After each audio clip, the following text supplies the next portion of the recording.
So what's it gonna be? Power share करें या power के लिए लड़ें? अग्रीमेंट और कॉन्फ्लिक्ट? देखने में तो ये एक सिंपल सा सवाल लगता है, राइट?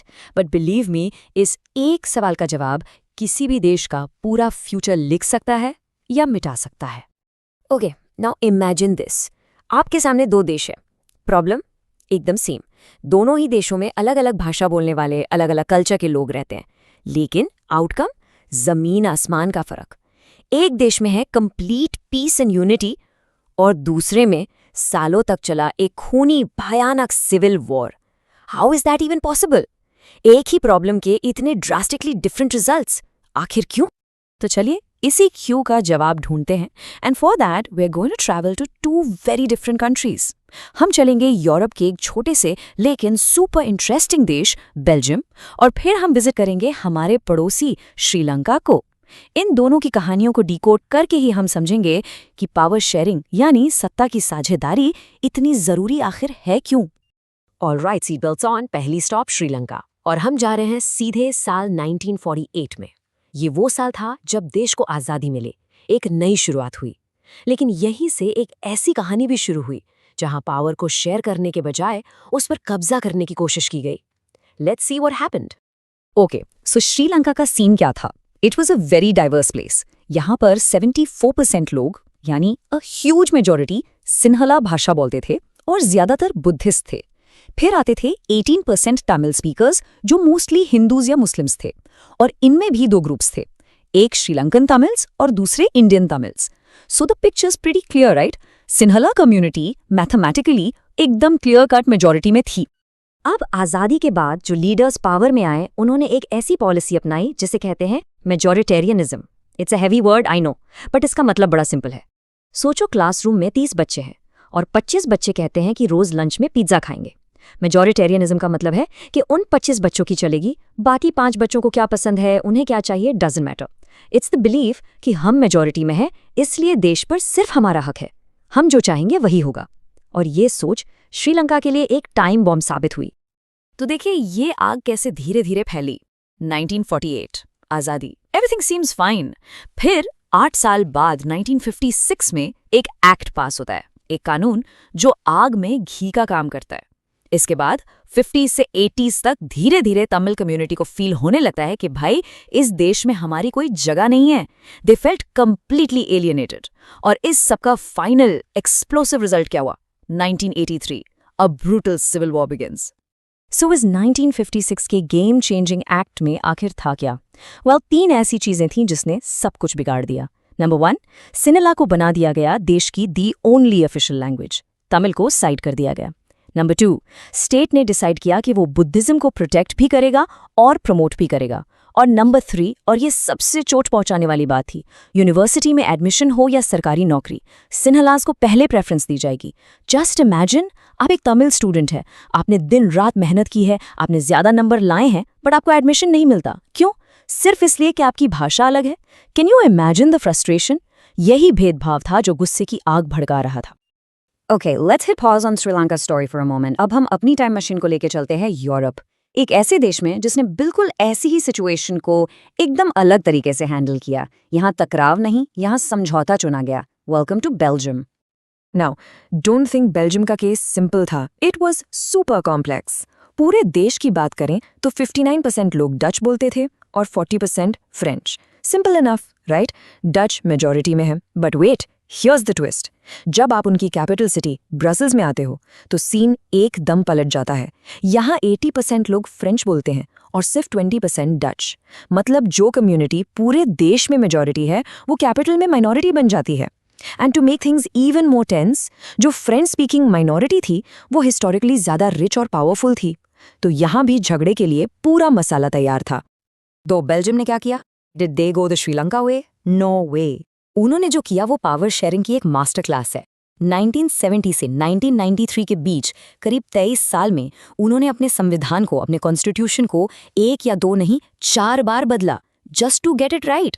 और उन्होंने क्या कमाल के स्टेप्स लिए। स्टेप 1, सेंट्रल गवर्नमेंट में उन्होंने कहा डच और फ्रेंच स्पीकिंग मिनिस्टर्स की गिनती बराबर होगी, 50-50, no majority no minority, equal. Step 2, state governments को काफी पावर्स दी, बोला कि आप अपने डिसीजन खुद लो, सेंटर आपके काम में दखल नहीं देगा। स्टेप 3, जो कैपिटल सिटी ब्रसल्स का ट्रिकी मामला था, उसके लिए एक अलग ही गवर्नमेंट बना दी और उसमें भी दोनों कम्युनिटीज़ को इक्वल रिप्रेजेंटेशन दिया। और स्टेप 4, जो उनका सबसे ब्रिलियंट आइडिया था, उन्होंने एक तीसरी तरह की सरकार बनाई जिसे कम्युनिटी गवर्नमेंट कहते हैं। ये कम्युनिटी गवर्नमेंट का idea, it's just mind blowing. सोचो, ये ऐसी गवर्नमेंट है जो ज्योग्राफी पर बेस्ड नहीं है। इसको एक ही भाषा बोलने वाले लोग चुनते थे, चाहे वो देश के किसी भी कोने में रहते हों। तो सारे डच स्पीकिंग लोग मिलकर अपनी डच कम्युनिटी गवर्नमेंट चुनते और सारे फ्रेंच स्पीकिंग अपनी। इस गवर्नमेंट का काम क्या था? पॉलिटिक्स नहीं। इनके पास पावर थी अपने कल्चर, अपनी एजुकेशन सिस्टम और अपनी लैंग्वेज से जुड़े इश्यूज पर डिसीजन लेने की। इससे हुआ ये कि हर कम्युनिटी को एक सिक्योरिटी मिल गई कि चाहे जो हो जाए, हमारी आइडेंटिटी, हमारी भाषा, हमारा कल्चर सेफ है। All right, time for a little pause and think moment. You've heard both stories now, the path of conflict and the path of compromise. So my question to you is, अगर आप time travel करके 1956 के श्रीलंका में पहुंच जाते और आप वहां के लीडर होते, तो आप ऐसा कौन सा एक स्टेप लेते जिससे सिविल वॉर को रोका जा सकता था? बेल्जियम से आप क्या सीखते? Let me know what you think in the comments below. I'm really curious to read your answers. तो आखिर में इन दो अलग-अलग रास्तों का नतीजा क्या निकला? The result is crystal clear. On one side we have Belgium. उन्होंने अपनी डाइवर्सिटी को रिस्पेक्ट किया, उसे अकोमोडेट किया। रिजल्ट, पीस, यूनिटी, देश टूटने से बच गया।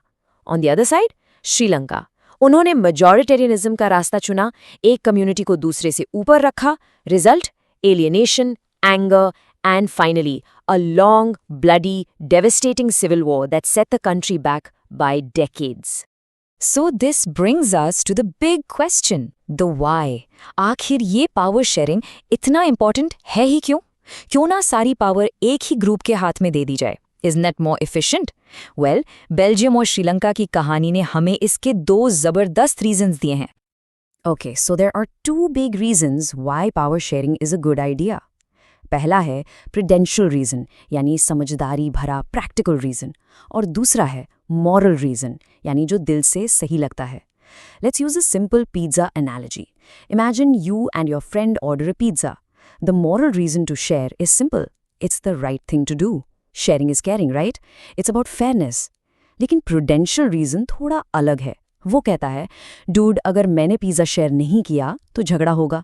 हो सकता है इस लड़ाई में पूरा पिज़्ज़ा ज़मीन पर गिर जाए और ना मुझे मिलेगा ना उसको। तो झगड़ा अवॉइड करने के लिए और पीसफुली पिज़्ज़ा खाने के लिए शेयर करना एक स्मार्ट मूव है। समझ गए? पावर शेयरिंग सिर्फ सही नहीं है, ये स्मार्ट भी है।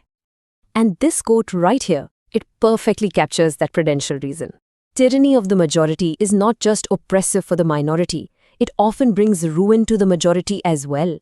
इसका मतलब जब majority अपनी ताकत के नशे में minority को दबाती है, तो आखिर में वो सिर्फ minority को नहीं, खुद को भी बर्बाद कर लेती है। श्रीलंका में आखिर में क्या हुआ? सिविल वॉर में सिर्फ तमिल्स ही नहीं मारे गए, हजारों सिन्हला सोल्जर्स और सिविलियंस की भी जान गई। देश की इकोनॉमी तबाह हो गई।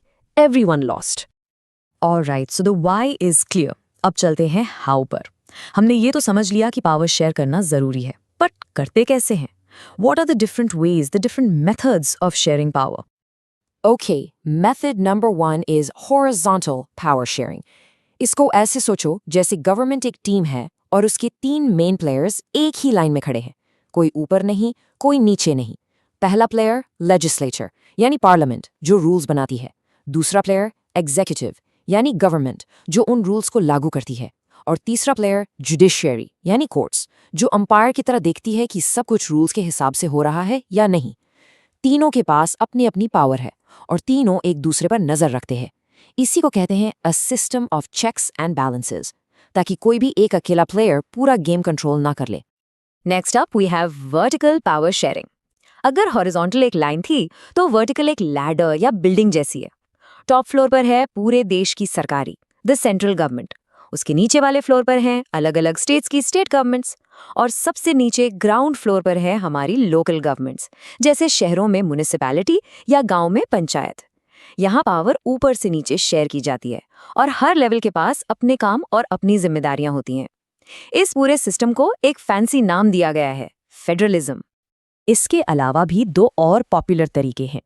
एक तो है पावर को अलग अलग सोशल ग्रुप्स के बीच बांटना, लाइक डिफरेंट रिलीजियस और लिंग्विस्टिक ग्रुप्स। इसका परफेक्ट एग्जाम्पल हमने ऑलरेडी देखा है, बेल्जियम की ब्रिलियंट कम्युनिटी गवर्नमेंट।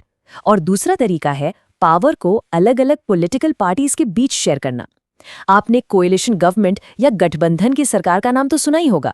जब इलेक्शन में किसी एक पार्टी को क्लियर मेजॉरिटी नहीं मिलती तो 2 या ज्यादा पार्टीज मिलकर गवर्नमेंट बनाती हैं और पावर शेयर करती हैं। So after all this, what's the bottom line? The crucial point is this: power sharing acts like a glue that holds a country together. क्योंकि जब हर ग्रुप को, चाहे वो छोटा हो या बड़ा, ये फील होता है कि सिस्टम में उनकी भी एक आवाज़ है, उनका भी एक स्टेक है, तो वो उस देश को अपना मानते हैं। और जब लोग देश को अपना मानते हैं तभी वो उसकी यूनिटी और प्रोग्रेस के लिए काम करते हैं। चलिए इस सफ़र को एक आखिरी सवाल के साथ ख़त्म करते हैं। बड़े बड़े देशों की बातें छोड़िए for a second, just think about your own life. आपके स्कूल में, आपके घर में या आपके दोस्तों के ग्रुप में पावर शेयरिंग कहाँ दिखती है? जब आप डिसाइड करते हो कि कौन सा गेम खेलना है या फैमिली डिसाइड करती है कि छुट्टियों में कहाँ जाना है, क्या वहाँ पावर शेयरिंग होती है? इस